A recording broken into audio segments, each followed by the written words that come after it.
I'm Daniel Brown. I've created the following series of videos as a way to help inspire New Zealand's Maori students who may wish to pursue tertiary education, as well as those who are already enrolled in a degree. These videos represent the voice of Maori students. They showcase actual student assignments from a wide range of tertiary education disciplines, where our students have fully embraced their Maori cultural framework in addressing their assignment. All disciplines can be addressed through your own unique voice. Join us as we journey into the world of risk-taking, coloring outside the lines, creative experimentation, and storytelling. Our goal is to truly cultivate your cultural capital. Hawai te waka e tere nei ko horouta, titiro kei runga ki te taumata, nā pari a maira tāne ingoa ko te kuri e pāki a maira nā naru o te mō ana e takoto nei. Hawai tāku iwi, ko ngai tāmanuhiri, he tamarai ki a hau, no tūranga nui a kiwa, no tūranga nui a rua, no tūranga nui a maruhoki. Ko Tanith Wirihana tōku ingoa, ko ngai tāmanuhiri tōku iwi, ko ngai tāwihi tōku hapu. Nāna te mihi atu ki a koutou katoa. So my name is Tanith. I come from a small place in Tūranga called Muriwai.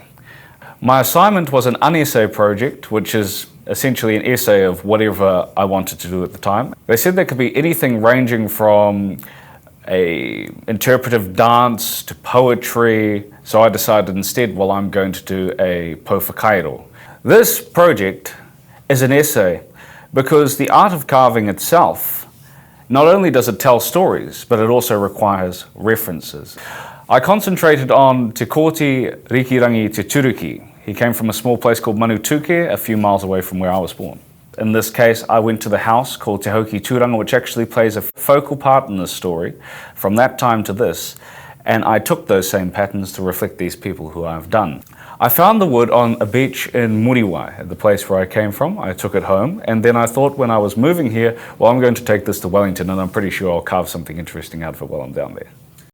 This po is very interesting due to the fact that it is carved with both stone and steel tools.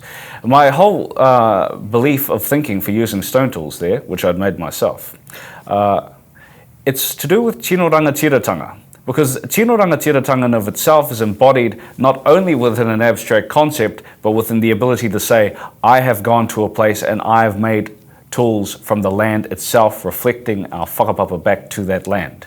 And with this, it encompasses sustainability because it's using sustainable resources to create something. Traditionally, a po whakairo can be many things depending on the context of which it is made. Generally, they represent ancestors within a marae. In this case, Rōpata Waha Waha is depicted at the bottom, and Te Kōti Rikirangi Te Turuki is depicted at the top. This is essentially a play on the words that were said by Te Kōti at the Battle of Ngātapa, that I shall not die until the person who captures me comes, and I will die at his feet. In this case, I have reversed the roles. Essentially, the whole thought behind this po is this: who will watch the watchers, or who will guard the guardians? I made this po whakairo using traditional stone implements and also steel tools to represent the changing context between the old and the new worlds. I would highly recommend university to anybody who wishes to come and learn. Using my culture in assignments enables me to think more critically about the answers that I give. I think that is the thing about university when it comes to people such as myself that have an interest in learning about our culture. We try and look for ways to put that in or to give our perspective to ensure that our voice is heard one way or the other.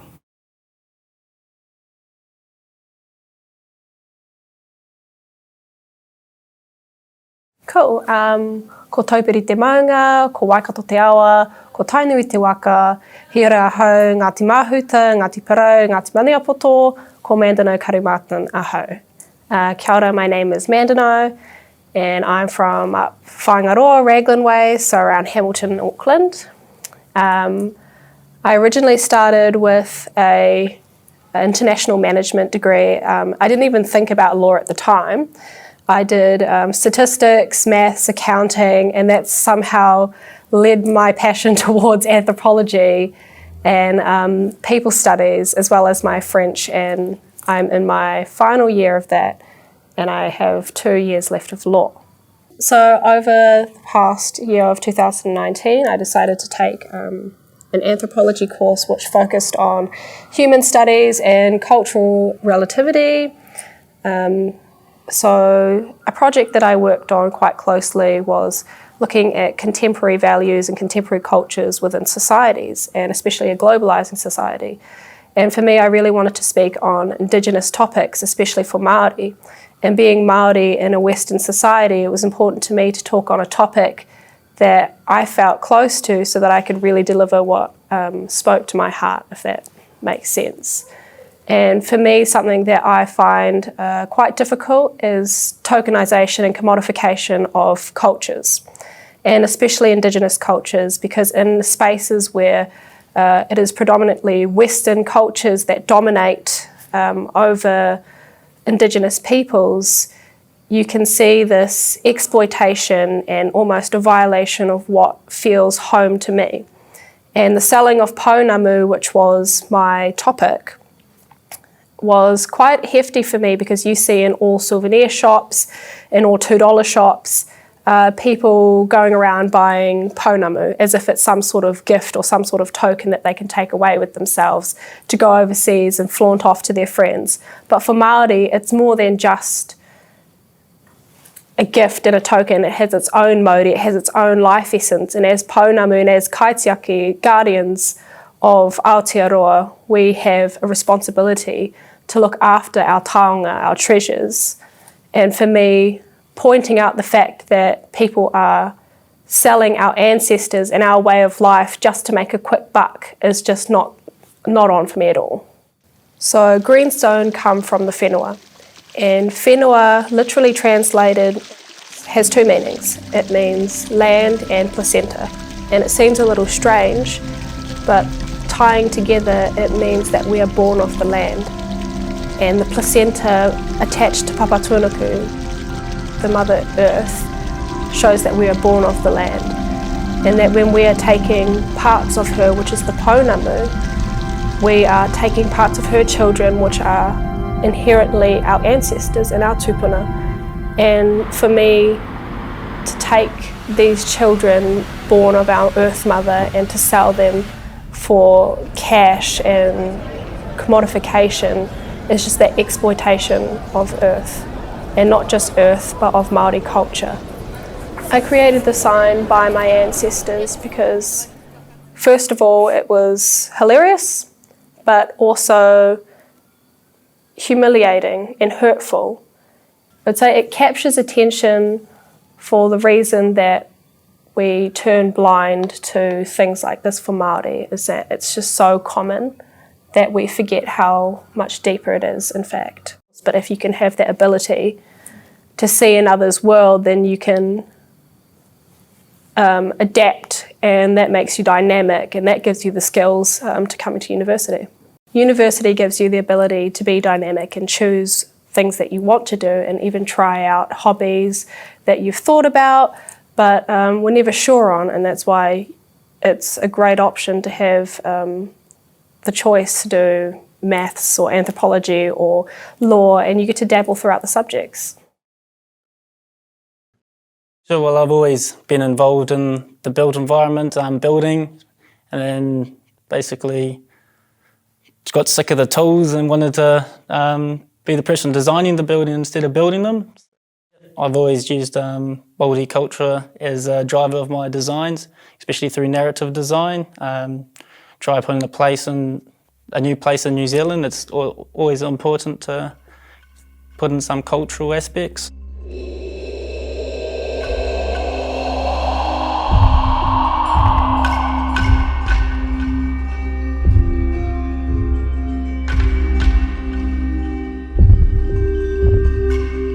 Once long ago, two taniwha named Ngāki and Whataetai lived in Wellington Harbour.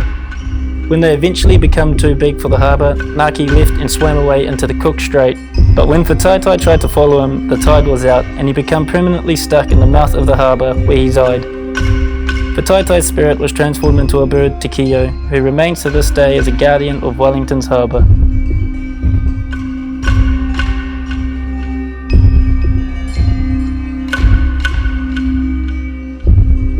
My name is Carl Goulet, and one of my assignments in architecture was to redesign the old band rotunda on Wellington's Oriental Parade into a bathhouse for swimmers on Oriental Beach. I called my project The Weeping of Te Kio. I used my architectural design to bring Te Kio and the story of Ngāki and Whataetae to life once more.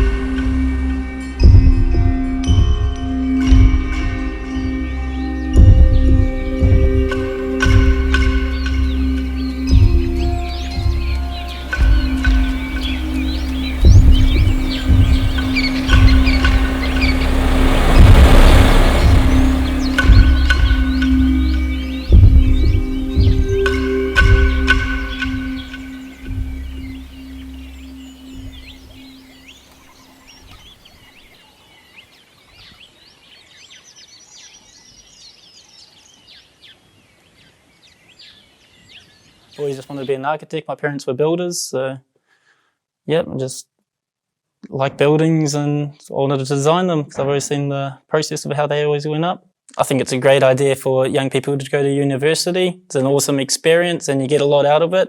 I've definitely found my what I think my talent is, and it's designing buildings. And I wouldn't have found that if I never went to university. I learned a lot here, so it's come a long way. When I first was applying for university, I was quite scared of being isolated by myself, moving away from home from Rotorua to Wellington.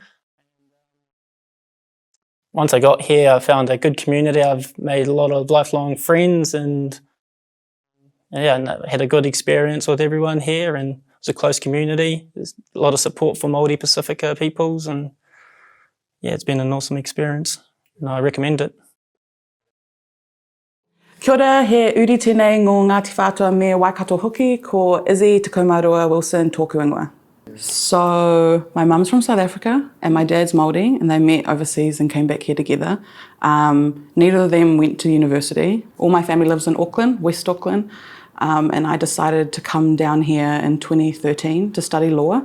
I only knew one other person coming down, so it was terrifying, but I just needed to get away from Auckland. And so as I started getting into law and kind of realising what it was, so my first year I kind of realised there are so many different ways I can help people with a law degree. I love helping people, that's like all I want to do. And then also coming to uni, I found I wanted to help my people, my iwi and Māori. I based all of my papers around Te Ao Māori, and I had a Māori focus. One of them in particular was my paper for intellectual property. I focused my paper on the misappropriation of the haka. So one of the instances of misappropriation I looked at was a haka used in a Heineken advertisement. The Heineken company, it sets itself in a supermarket, and then they have Māori men come up to unsuspecting shoppers in the supermarket and starts doing a haka towards them. Why this was an issue to me was because it seemed to put the haka in a comedic setting. The haka in Māori culture is a very significant thing. It's special for all Māori, and so to minimise its importance by putting it in an ad with beer and the Rugby World Cup, it's just seemed a bit inappropriate. This advertisement is for selling a Fiat car, and this commercial starts with these Italian women standing on a public street imitating the words and actions of the haka kamate. This advertisement can be considered misappropriation in a number of ways. This haka was not specifically written for women to perform. One woman then gets into the car and she looks to the back seat where her son is sitting, and then he pulls out his tongue, mimicking pūkana. And so this just shows a total disrespect for Māori culture and kamate, the haka, and the history behind it. So the gingerbread man ad, which was actually from a New Zealand bakery company, so you would think they would know better, but it shows these gingerbread men in an oven doing the haka. It's the pipe. So the whole issue for me for that one was the way in which they made the haka funny, and they have the buttons of the gingerbread men falling off because they're hitting themselves so hard, and it's just all kind of a joke. And then at the end, they have a bag of white flour that's just dropped on all the gingerbread men. And I'm sure they didn't think about what that could mean at the time, but when maybe someone like me who's Māori sees that, it's like the power of the white man falling on these Māori gingerbread men. Like it really symbolized something terrible. Going to university and studying whatever you're interested in is so important. One, you serve as an inspiration and a role model to other Māori and Pacifica kids that maybe think, oh my gosh, I could never go to university. I'd never be able to make it. But if I can do it, totally average, you can do it. And another reason why I think university is so important, if that's the path you're wanting to take, is because it makes you more employable to an employer. And they have someone who's got a degree and someone who doesn't. On paper, the one who is more likely to get the job is the one with the degree. The more Māori Pacifica we have at university, the more Māori Pacifica we have to go on to do amazing things in the workplace in New Zealand.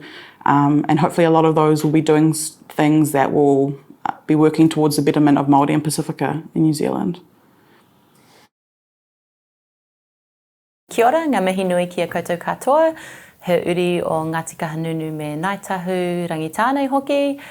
Ko Kylie Reiri tōku ingoa. Hello, my name is Kylie and I did a Bachelor of Science with majors in marine biology and statistics, and I also did a Masters in statistics as well.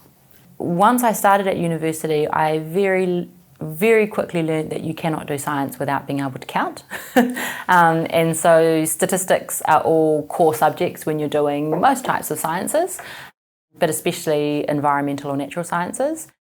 And I didn't do maths at school, actually, and I went to university, started marine biology, did some statistics, really enjoyed it, and so carried on. I was the first in my family to go to university, so within my own whānau, I didn't have anyone that I could, talk to and kind of help me think about, how to navigate the big wide world of university.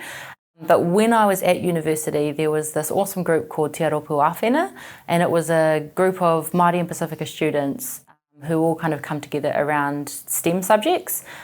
And there was mentoring and there was whānau rooms where we could study together, and it made it really easy to access lecturers and other support staff, so I found that was really, really helpful for me when I was at uni. I used fisheries data because I had a background in marine biology, but it was a statistics thesis, so it was all about data. And what I was looking at was, can we measure how much kaimoana is collected from our ocean? And the thing that I really, really liked about my thesis is I got to spend a lot of time visiting different marae across our rohe. I got to talk to a lot of our kaitiaki, so the people who are in charge of setting catch limits for people to go and catch kaimoana, and having the opportunity to have those conversations that meant a lot to me 8 years ago, and then to turn them into a technical thesis in statistics, and then for it still to be relevant to my work and my mahi that I do today is, I don't think I could have asked for a better outcome. Statistics is great because it lets you explore data, and we know that data in this world is just everywhere. Data alone doesn't give you anything. You can't just analyse data because it's data. You really do need to know something about how it was collected, and I guess having a background in the sciences helps me to do that. The main thing is working with Māori, and be true for Pacifica as well, is that it takes time to build trust. And so being Māori yourself and being able to go to university and learn new skills and then to bring those home for the betterment of our people, I mean, what a wonderful thing to be able to do. If Māori and Pacifica designed out the system that we live in, and they brought all of their cultural perspectives and the way that they think about the world, it wouldn't only be a better system for Māori and Pacifica, it would be a better system for everyone. And so I think Māori and Pacifica students should go to university, because in order to be the designers of the world that we want to live in, we need the skills to do that. I'm Chief Executive Officer at an organisation called Nicholson Consulting. So we're a team of data scientists. All of my staff here have some bachelors, most of them masters and PhDs in statistics, computer science, mathematics, artificial intelligence. So all the really fun subjects. Kia ora, ko Wirangi Whaitiri Pākera Parata tōku ingoa. No Porirua hau, engari ka whakapapa au ki rongo whakaata Ngāti Kainganuku Wararapa me Ngāti Ronei. Kia ora, my name is Wirangi. I chose architecture because I had a passion for design and creative side of university. Couldn't really do the reading and writing at school, so I found a passion in architecture that kind of drew me to a new kind of aspect of creativity. We had to design a memorial for the Erebus disaster. The design was based off a few Maori narratives. One of the main ones was a kuia in the bush. So the idea behind that was that the karanga became a big part of the whole design, calling back all the lost spirits that went over on the Erebus disaster, calling them back home. In this architecture assignment, we were asked to design a memorial to honour the victims of the fatal airplane crash that happened in 1979 when an Air New Zealand flight struck the slopes of Antarctica's volcanic island, Mount Erebus. I called my design for the Erebus Memorial Maori, which in Te Ao Māori is the life essence inherent in all living things. The assignment asked us to locate our design on the hillside on the edge of the Auckland Harbour. It looks out upon the volcanic island, Rangitoto. I decided to use the volcano in the distance to symbolise Mount Erebus. My design for the Mount Erebus Memorial represents a kuia, or a female elder, calling to the spirit world.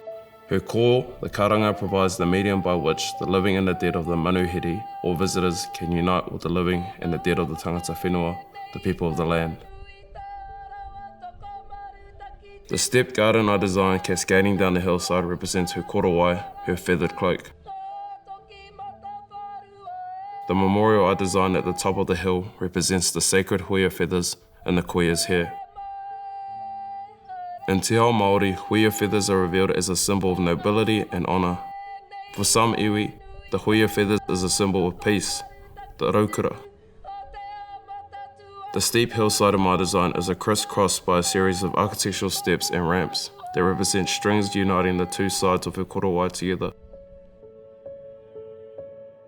Her korowai represents a foundation to receive the seeds for the future. Her tears nourish the seeds. And as she gazes at Rangitoto in the distance, the sunlight striking the seeds in her korowai fulfills a promise from the past and a hope for the future.